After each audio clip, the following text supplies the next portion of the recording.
There's a question that haunts every age, every civilization. How do we mere humans find something permanent in a world that seems to be constantly shifting?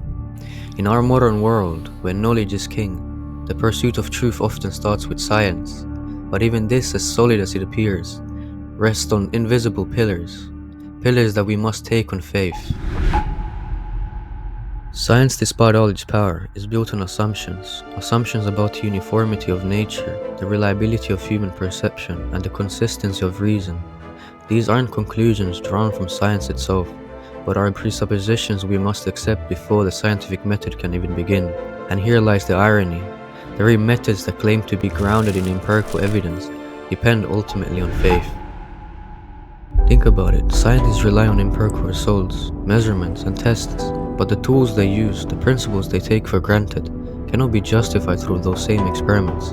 The very framework that allows them to explore the world depends on something deeper than the material itself. In a sense, every scientist, no matter how committed to reason, relies on kind of faith, often unspoken, often unnoticed. But if we accept that everything is relative, that truth is just a matter of perspective, we're faced with a contradiction. Saying that all truth is relative is in itself an absolute statement, and here we see the flaw in the relativist worldview. To deny absolutes is to affirm one, an irony that undermines their very position.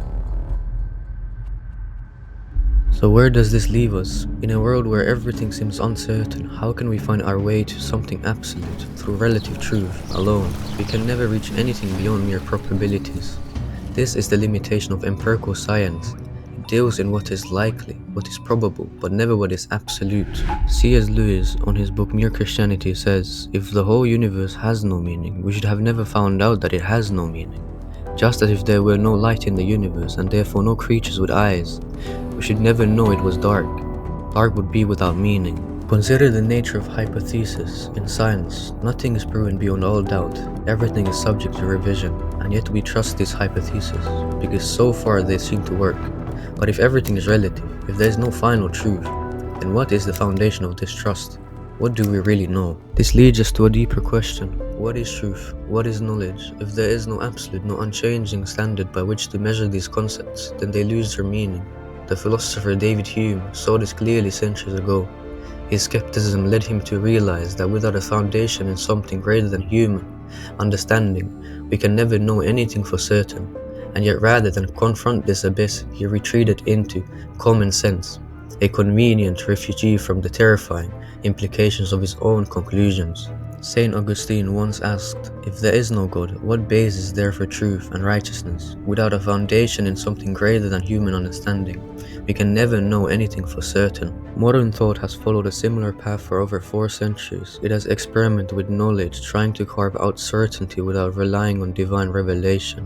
But the conclusion of this experiment is stark. Without an absolute truth, without something given from beyond, we are left with nothing but negation. The search for truth, when divorced from the divine, ultimately leads to a dead end. Take Nietzsche, the philosopher who famously declared, "There is no truth, all is permitted." In this single phrase, he captured the essence of nihilism, a worldview where without absolutes anything goes. When truth is denied, all we have left is destruction. This is why nihilism, when put into practice, leads to chaos. Think of Lenin, who admired the ruthless philosophies of the past and applied them to the real world.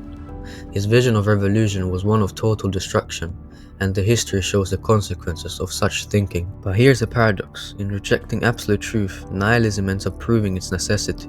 Those who attempt to dismantle creation, to return everything to nothingness, find themselves face to face with the very reality they deny. In their rebellion against God, they inadvertently testify to his existence. Even destruction cannot escape the truth it tries to annihilate. Yet for all its chaos, the human heart still longs for meaning. Even those who claim to live by relative truths often find themselves yearning for something more substantial. We cannot survive on half-truths or fleeting ideas. Our nature demands something deeper, something eternal.